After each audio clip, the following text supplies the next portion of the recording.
that metal interview. We are speaking of Gus G of the great band from Greece, FIREWIND. And of course, this guy does his own albums. He has solo albums, of course. And he is also very well known for being the guitar player for OZZY, the OZZY Osbourne Band back in 2009, 10. And he did it for a couple of years. And so we are speaking of Gus G, the great guitar player. And he'll talk to us about his solo projects, past, present, future stuff from FIREWIND, and of course his experience with the great legendary Ozzy Osbourne. So here we go, let's check it out. Let's talk about your latest album, FIREWIND, self-titled album, FIREWIND, AFM Records. How long did it take to record this album? Let me remember. It's been a while now. So we started tracking drums July 2019 or August. I think in August. So from August, and then we finished everything by January 2020, and then that's when we. This is as far as the recordings, you know. Yeah. I was writing like almost like a year before, you know, prior to you know, recording starting. So because I always kind of like compile ideas and riffs all the time in my computer. So and then usually this is how I work it out. Like I'll compile all the riffs. I'll make demos throughout like a period of 8 months to 12 months, and then I'll pick and choose which material to present to the guys, and we go from there basically. Wow, there you go. So you're the one that starts off the process. Cool. Yeah, I've always been kind of like the main writer in the band. So I was writing a little bit with Bob, a keyboard player, but you know, the last few years it's been mainly me with the music, and then I collaborate with the singer or producer, whoever does like the vocal lines and lyrics, and then we kind of like go back and forth on that. I have some ideas, and then I mainly rely on the vocals for the singer, or you know, if there's a co-writer producer as well. I noticed Dennis Ward produced it, but didn't sing on it. He does some of your solo record stuff, huh? The latest record. So with Dennis, we started basically working at the end of 2015. I would say probably 2016. So the whole idea was he was going to help me with a new, kind of like the new FIREWIND record. At the time, we were going to put the band back again and do another record. And so we started writing a bunch of songs. He's like a multi-talented guy, you know. Besides being a great engineer and mixer, he's a great songwriter and producer as well. So and he's mainly known as a bass player with Pink Cream 69 from the 90s. And so you know, he's kind of like a jack of all trades, is the right word, I guess. So he became kind of like my main co-writer the past 4 years. So we've done the last 2 FIREWIND records together. Like he took over, you know, he helped me co-produce, he co-wrote stuff with me, like do a lot of the lyrics, most of the vocal melodies. And the same thing happened to my solo band. You know, I was kind of like doing these collaboration albums, and then I said, well, I want to try this power trio type of band. And I told him, you have a great voice. Like when he made the demos, he just sounded really good. And I said, why don't you just sing on this, you know, and play bass, and we get like a drummer, and the 3 of us can go out and tour. So that's what we did. Yeah, I saw that on where you guys released Live in Budapest Part 1. We did like this little EP. That was like some recordings we did from the last European tour. Yeah. And can fans expect Part 2? Well, the idea, I know it sounds kind of weird, but a lot of people have been asking me, because when you put out something and you call it Part 1, there should be a Part 2, I guess. Right. we never put out Part 2. So what happened there was, like, you know, we recorded the whole show, right? And some of the stuff, it doesn't belong with, it's not, some of the catalog that we played is not with AFM, because I just recently signed to AFM like the last 3 years or something. So most of my back catalog is with Century Media. Okay. And So there was like some complications to release a proper live album with the whole material, the whole show. Yeah. So we are discussing the idea of releasing the rest of the material as kind of like a bonus sort of live album, bonus material on my next, whenever I do a new solo record. Oh, okay. Maybe we can do like some sort of limited release where we can include those songs in there, so fans can get like the new music plus like that whole show or part of the show or something, some of those recordings that were left out. That's the idea. That's what I've been thinking about lately. So that's kind of like part two in a way. It is, yeah, because there's a lot of stuff that's unreleased, and I mean, we can put out another digital EP, but I want to do something better than that, something that will have a bit more, I don't know, something with, there has to be some sort of a purpose, like a meaning behind it. So why not, whenever it is that I'm putting out some new material, or maybe if I put out a new single, maybe there can be some sort of EP at some point. I don't know. We have to, I have to think about how to package it right, if you will, instead of just putting out like, oh, here's a show from 3 years ago. Yeah, exactly. Now, I'm a guitar player myself, not as good as you, of course, but I can understand what you're playing. And is it in your genes, or were you taught as a young boy or something? How did you get this talent, man? You're great. Oh, thank you. I mean, I took lessons, I had formal training, I went to a conservatory, I learned all the basics, theory, harmony, all that stuff, but I practiced hard too, so it's like, it was a combination, of going to a music school, but also doing all the hard work as well, putting in the work and putting in the time. So I guess I had obviously I have some kind of a talent for this. It wasn't, you need to have, but talent is not enough, you need to put in the work. Yeah. I always tell that to kids, or whenever I'm teaching and stuff, like, some guys have more talent than others, which means that for some guys it might take a little bit, like if you want to master an arpeggio, for some guys that has more talent, that means that he might get it down in a week, and maybe the other guy that might struggle with it a bit more, and might take him a month or something, or 2 months. Yeah. But that does not mean that you should give up, or that doesn't mean that you're not good enough for this, or you cannot do it. You can achieve anything, if you put your mind to it. So, but I guess musicality and all those things, that's something that you have to have inside of you, and it has to come out somehow. And there's, as there's all kinds of musicians. There's guys that are good at just playing or replicating or learning stuff and doing it good, and there's guys that are like geniuses at writing and composing, and they probably cannot play anything else besides their own music. So everybody has their own kind of power, their own thing where they're good at. So it's a complicated thing, but I think that everybody has their own kind of like what do you call it, like their own corner where they're more stronger at, which is good to keep developing that, if you're like a younger player. For sure. So who do you point at as your hero, or do you have any influences? Who are your heroes? Oh yeah, many. Like every guitar player, we all do. And like I grew up with listening to classic rock and then later heavy metal. So my dad had some, thanks to my dad, he pointed out some early records they had at home, like Peter Frampton and Santana and Dave Gilmour, Pink Floyd, stuff like that. I grew up listening to that. And then, as a young kid, of course, you see Metallica on TV or on MTV, like, or GNR. Yeah. So those were like the early guitar heroes of mine. And then I got into the shred thing big time, after I heard Yngwie Malmsteen and the whole shred scene from the 80s. Yeah.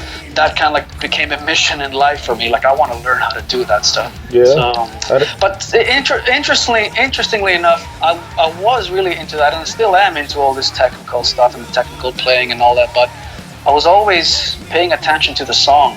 So basically, I try to fit in all those kind of technical things into songs that people can just, move their bodies so they can headbang, they can, they can, it's something that's kind of like translates with the audience. I never really set out to make really too complicated music.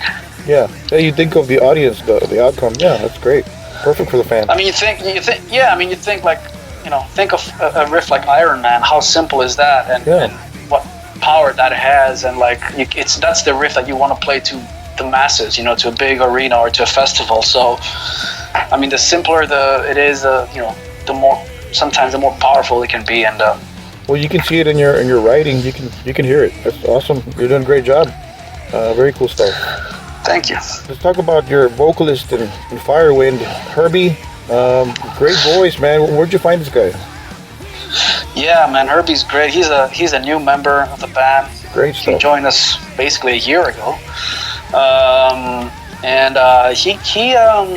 he was a suggestion from my product manager at AFM Records. Because I was looking for a singer. We came back. At this time last year was a very tough period for me because I came back from this tour, and the band was kind of falling apart. Like things were not perfect between us, and nobody really knew. Like there were a couple of guys that were not sure if they wanted to continue, and so I had to kind of like either pull the plug or make the decision of how to continue. So I reached out to the label and said, well, look, I might need a guy to do this, and it's kind of short notice, but let's see. And then they're like, how about Herby Langens? And they sent me some links, I check him out, and I was like, whoa, this is the guy, without a doubt. Like, so he's involved in a lot of bands, but he's mainly involved in Avantasia, which is a big kind of like rock opera kind of thing with many great singers on there. So he does backing vocals there, and yeah, so he's been doing that for a few years, and he has been in some other bands in the past, and so I started talking to him. I sent him some music, and we hit it off right away, man. He was really nice guy, first of all, great voice, and he could write as well. So because I needed like a co-writer as well, so he co-wrote a lot of the stuff. He came on board right away, and he helped me finish the record with really like short notice and really fast. We got a lot of stuff done, and this album is the outcome of it. Yeah, he's just I heard it, and he's great, man. He's awesome. How do you juggle your solo career and then with Firewind? Do you just pause one and Well, the idea originally was to do 1 year of each, back in the touring days at least, before pandemic hit. Yeah. The idea was to do like 1 year solo, 1 year Firewind, and we see how it goes. And sometimes there were some conflicts. Like we would put out a Firewind record, and then I would get a nice tour offer for the solo band. And it's now that after this pandemic hit, my plan last year was to go back to Firewind full time and do that, and not worry about putting out solo records consistently as I did in the past 5 years. But then the pandemic hit, so we're kind of like stuck at home now. So, nowadays it doesn't matter. I just write music, and whenever I have something, I'll just put it out.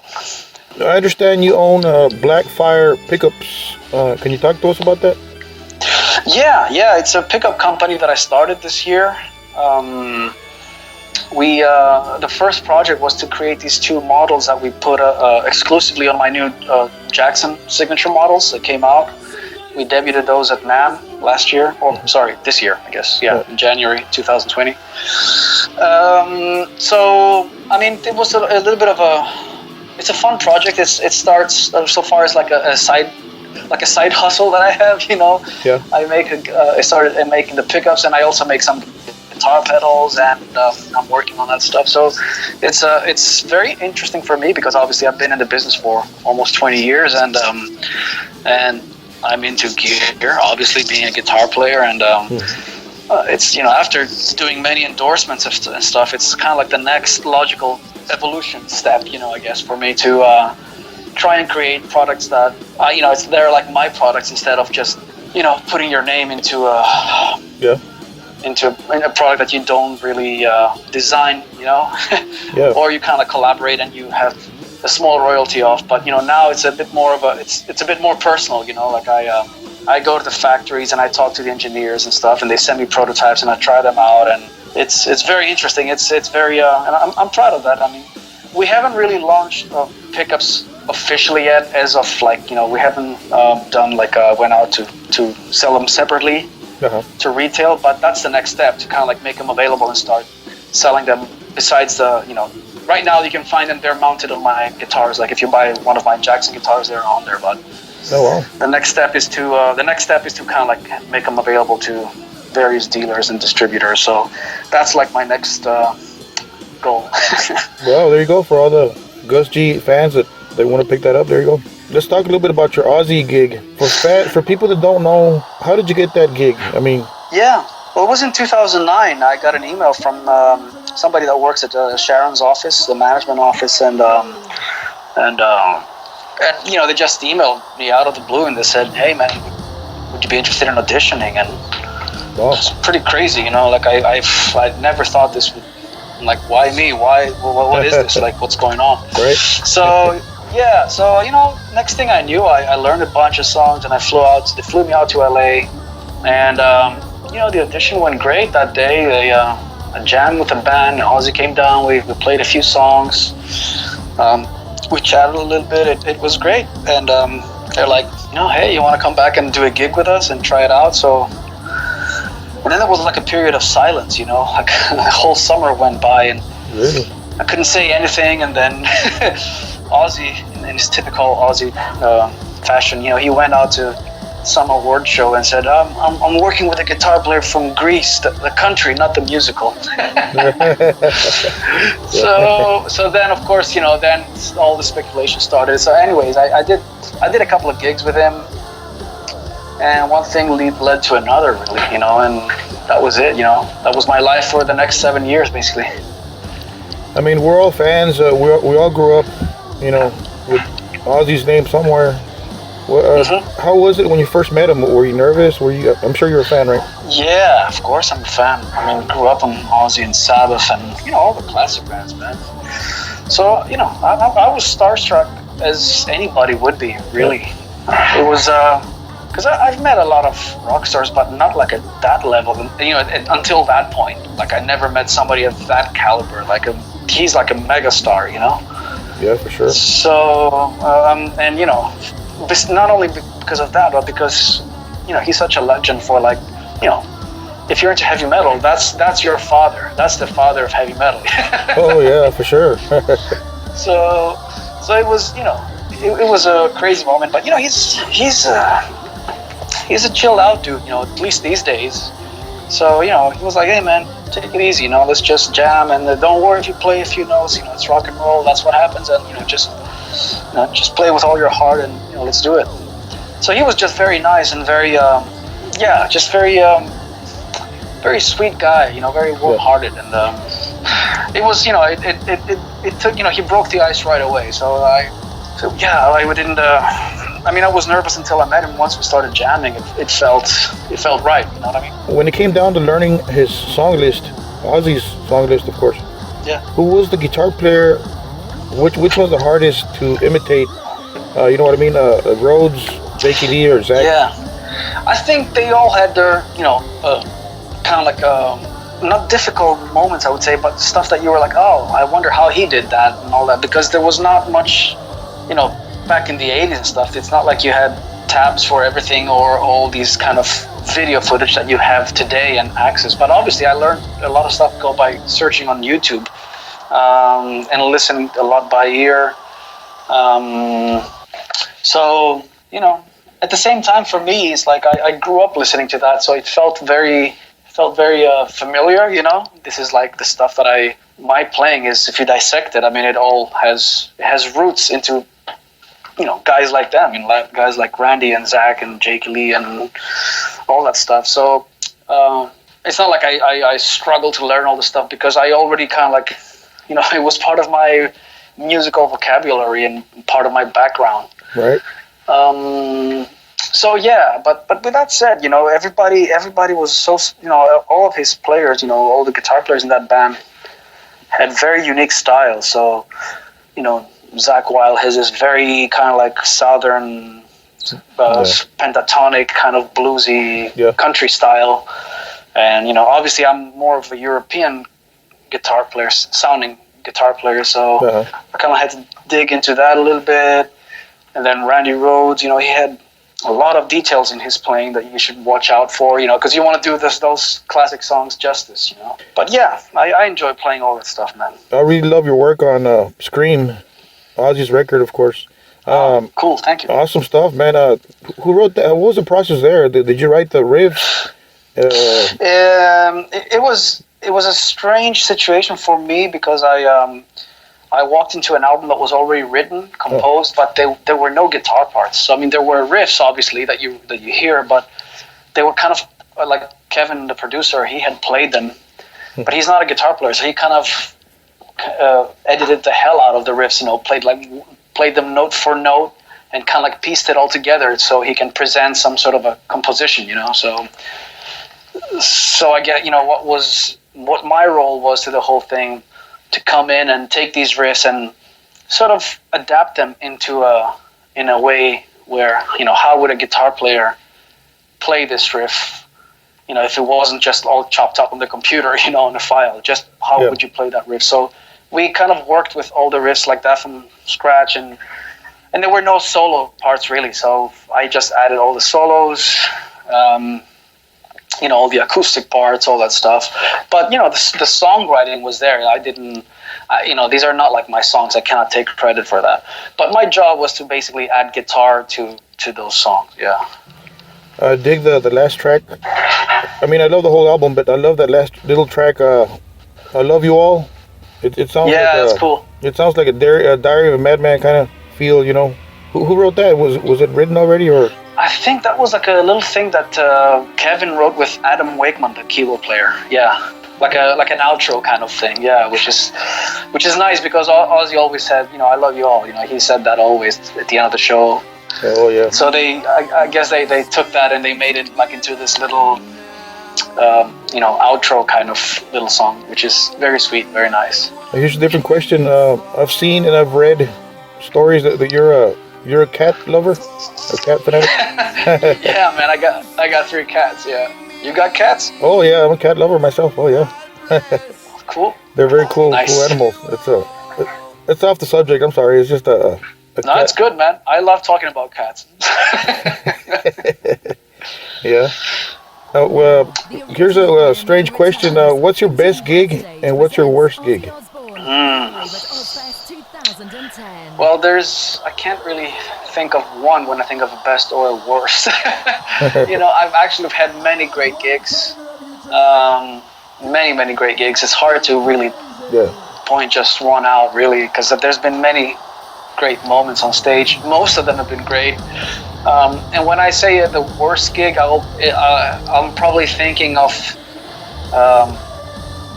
a gig where maybe the PA was not as good and you couldn't hear well, and or maybe the stage was just, sometimes you can play like in a tiny venue and it can be great, and then you can play a big festival and it can be totally shitty. And of course, the other way around, like you can have the best, smallest audience, like in a bar, and they can be the greatest, but like you just need a bit more professional equipment, so that can happen too.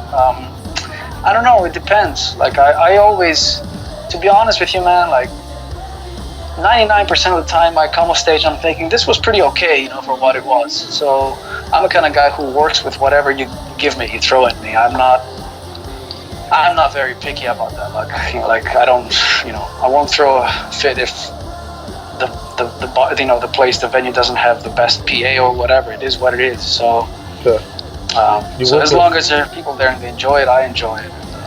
There you go. You work with what you got. That's cool.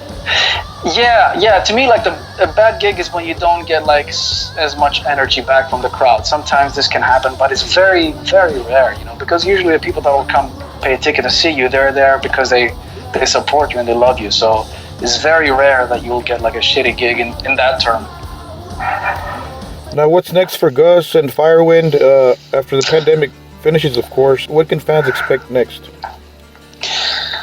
I don't know, man. We're still trying to figure it out. Like, right now, I'm officially a bedroom guitar player. Yeah,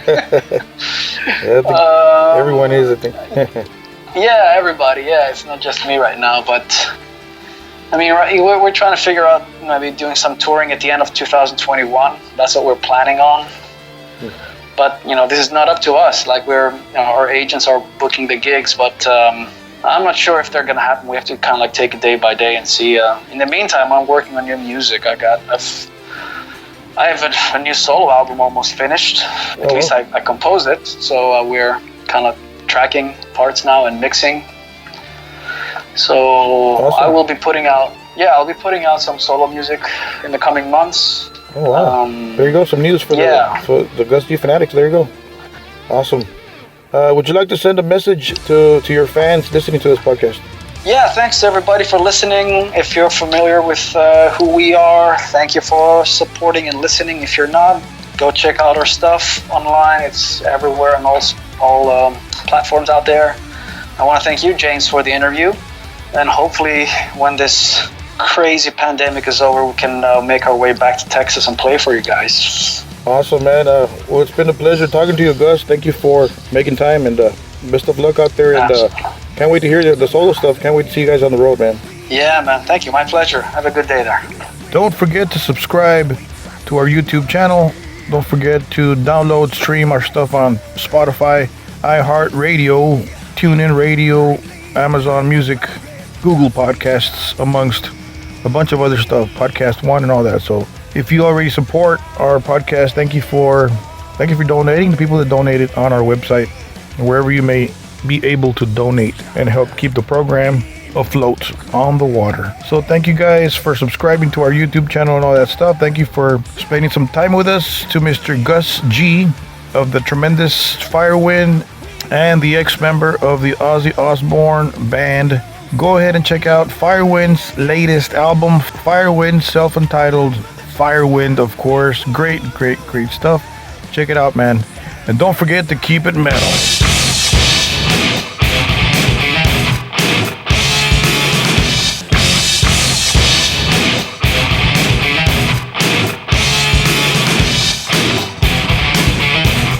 That metal interview.